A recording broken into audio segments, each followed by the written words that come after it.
WNST, it's a conversation about politics and life and taking the knee and the flag and Pittsburgh Steelers week around here. But there are other things going on, and once a week we take a little break and chat with our golf insider. He does golf for a living down there at Compass Point in funky Pasadena, where they still have some rounds available for you. And these 90-degree days are going to be drying up soon. You might want to get out there and play. He is Robert Kennedy, longtime CAA beat insider on college basketball, but of course does golf for a living. He is Buckets and Birds out on Twitter, and he joins us on the eve of the President's Cup. And we've got the FedEx thing solved now, and all sorts of stuff happening here as the leaves aren't ready to change just yet, right, Robert?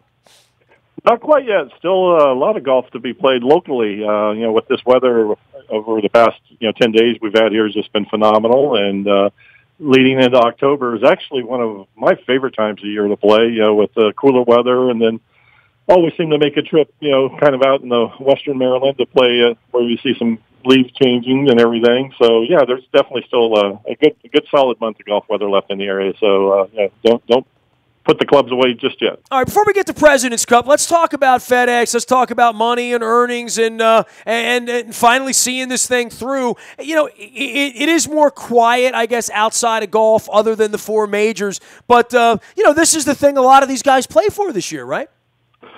Yeah, Justin Thomas took home a little paycheck of $10 million past weekend. And that was just for the 4-week playoff. That goes on top of the $9 million he won in actual earnings through tournaments for the year. So, $20 million for a year's work. Not too bad for a 24-year-old if you can get it. He's buying me dinner, right? Exactly. Absolutely. So, it was kind of a culmination of everything this past weekend with the Tour Championship that took place down in Atlanta. The tournament was actually won by Xander Schauffele. Another one of these 24-year-old young guns that looks like he's going to be around to stay. This was his first year on tour. He actually won an event earlier in the year out at Greenbrier in West Virginia, and had a really good showing in the U.S. Open. He's one of these what they call the 2011 high school graduating class. Same year that Justin Thomas, Jordan Spieth, Bo Hostler, and a few Schauffele and a few others, all graduated high school that year who are now making names on the tour. So it's been quite a while since there's been this much depth of young talent on the tour. It's kind of cool to see. So. Well, and week after week we see these guys doing this, but for Thomas, this makes him the best golfer in the world for now, right? Absolutely. Dustin Johnson still holds the number one player in the world rankings. But not a $10 million check. But no, not a $10 million check by far. And, those rankings are done over a 2-year period. So as events fall off, Thomas will, probably pop up there early next year if he wins a couple earlies. But yeah, by all accounts, he's the best player in the world right now. He's shown it this year with 5 wins. And if he'd had a birdie putt that just missed on the 18th hole on Sunday, he probably would have had a 6th win. So, but no one's holding any charity functions for him. He's doing quite well, but he's just played phenomenal. Basically since the U.S. Open, he missed a couple cuts right after that, including the local event down in D.C. and then one in Memphis. But since then, he's had I think his 7 events. He's had like 5 top 5s in those 7 events. So it's just been incredible. Well, good weekend for golf, I would think, with some people trying to stay away from the NFL, although I will not be staying away from the NFL. I will be in my seat as I always am with the Pittsburgh Steelers. But more than that, the New York stock is down right now. The Giants stink. The Jets, had a little sign of life over the weekend. Didn't bode well for the Dolphins, I guess. But New York's going to be the backdrop in Jersey City for this President's Cup. Run me through President's Cup and how this comes together and a little bit of background. Teach me a little bit about the President's Cup here this week, Robert Kennedy. Sure. It's it's played in the off year from the Ryder Cup, obviously every other year. It's the top 12 players, or actually top 10 players on the U.S. team and 2 captains picks play against the top 12 world players that aren't based in Europe. So obviously the Ryder Cup, which has gone on forever, has always been the U.S. versus Europe. Well, about 1994, I guess it was, the PGA Tour says, we need to make some more money.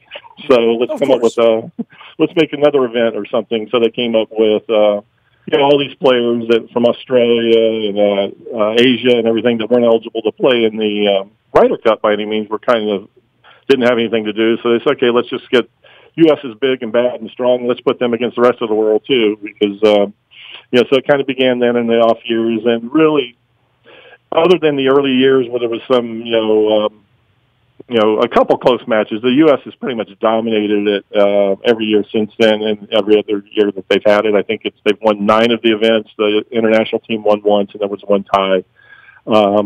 A lot of people look at it more as a season-ending exhibition than a all-out competition, because it's just it's never really been close. The U.S. team pretty much dominates it. Unlike the Ryder Cup, where the U.S. has definitely been the underdog the last several times against Europe. The U.S. will have the much stronger team, as the guys we've been talking about all summer, the Justin Johnsons and Thomases, the Spieths, the Ricky Fowler, Berger, Phil Mickelson's going to be on the team as the captain's pick, Charlie Hoffman, versus, so they're a much, much deeper team. The international team has has names to recognize. It has Adam Scott, it has Hideki Matsuyama, so there are some names there. But again, it's just once you get down to the second half of that team, it's not near as strong as U.S. team, but they'll play 4 days, like you said, across the bay from across the river, I should say, from the Statue of Liberty. Matter of fact, I think from one of the holes, they say it's a good par 4 or 2 par 4s away. You can actually almost reach out and touch it. So it'll be a great backdrop, as we've talked about in the past. Any events held in the New York City area, are going to bring out the passionate fans and everything. So. With everything else going on around in the sports world the last week or so, I think it'll be definitely full of the USA chants and, New Yorkers showing their passion, and it should be fun to watch. It may not be the most competitive golf, but, it'll be 4 more days of golf for us golf nerds, so that's not a bad thing. He is Robert Kennedy. He is Buckets and Birds out on Twitter, and our guy down at Compass Point. I know you got lots of other stuff going on out there other than just watching golf this weekend with President's Cup up in Jersey City, and we're getting into that time now where on these weekends, a lot of folks watching football on Saturdays and Sundays. A lot of people disgruntled with football. I'm sure you have a golf course that's open for them on any Sunday that they need, right? We do, yeah, absolutely. And, the good thing about the course, even though the days are getting shorter, we can work around football schedules. If it's a late afternoon or a night game, you can come out and play in the morning, or vice versa. If it's an afternoon game, come out and play in the morning. So it's we work around it. It's there's plenty of non-football fans that play golf, so we appreciate that. And we have a couple events coming up later this month, as I've mentioned a time or two. I think in the past few weeks, we have a craft beer open coming up in October 21st, I believe, and what will be a really fun event Saturday before Halloween. We have a night golf where you come out, and I think we're going to have a Halloween-themed type thing where there'll be awards and prizes for the best Halloween costume and everything. And then we'll head into the holiday season. And I myself, on a personal note, would getting ready to take a trip down to, I guess, even hotter Florida. It is hot up here later this week, where I'll be playing a couple rounds of golf and spending some time with the Titleist people, who are showing a new line of clubs that they're releasing at the end of this month. So where's that round? Where are you playing, man? Playing at TPC Sawgrass, where they play the Players Championship. Now, so that's my claim to fame, Robert. You know this, right? That I hit a tee shot on 17 onto the green over the water. True story, and it was witnessed by many, many people. It happened in Jacksonville at the Super Bowl in 2005. The media party was at TPC Sawgrass. Hootie and the Blowfish played in the big cabin at the top of the hill, and everyone that came that night had an opportunity to hit a tee shot in the dark. The lights were out, and you could see where your ball landed, and I spun that puppy about 10 feet from the cup. So there. How about that? That is my claim to fame in golf. True. There you go, and you drop the club, walk off, said, "I'm done here." Right? I have never hit a tee shot since. It's true. That's a good way to walk off from your golf career, right there. I tell you, I'll probably be sweating it out myself when we come to that hole. Don't go into the drink. Measure that thing right now. You know, you don't want to go too long. You don't want to go too short. You know, got to hit it absolutely. soft. When we talk next week, I hope to have a success story to tell you about it. God bless you if you're taking golf advice from me, Robert Kennedy. That's all I can say. Tell everybody about Compass Point, what you do down there, and how they can get involved with one of our great partners. We always love having you on, man. Yeah, man.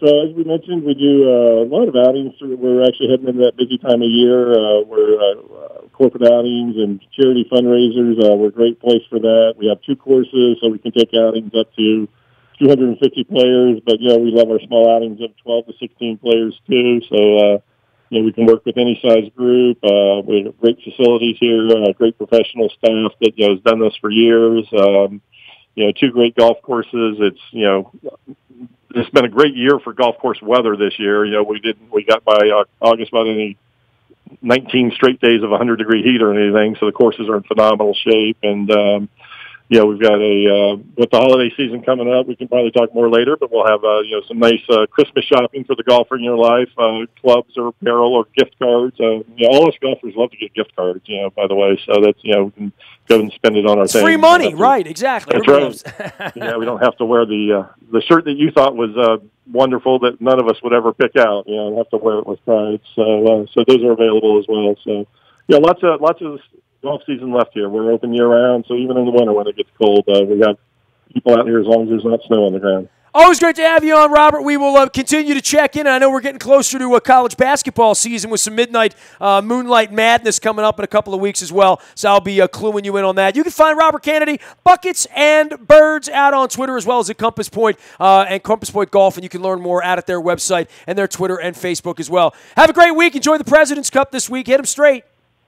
Thanks, man. Talk to you soon. Let's get some good weather out there on the golf course at Compass Point. You can find me out in the bay at Toyota.com Audio Vault 24 hours a day from anywhere in the world on your mobile device by downloading the TuneIn Radio app. We do come in crystal clear from anywhere in the world that you happen to be. I am a very available individual. Nasty at WNST.net finds me. Facebook, Twitter, LinkedIn, Snapchat, Instagram, and streaming live on our Facebook as well as our YouTube WNSTV channel. We're getting ready for Pittsburgh this week. We got the knee issues, the flag burning issues, the flag kneeling issues, American issues, football issues, fan issues, all sorts of stuff happening here. And we're trying to play some hockey next week. We got baseball playoffs starting next week, college football live, even though the Terps don't have a quarterback right now. I am Nestor. We are WNST.net, AM 1570, and WNST Taos in Baltimore, and we never stop talking Baltimore sports.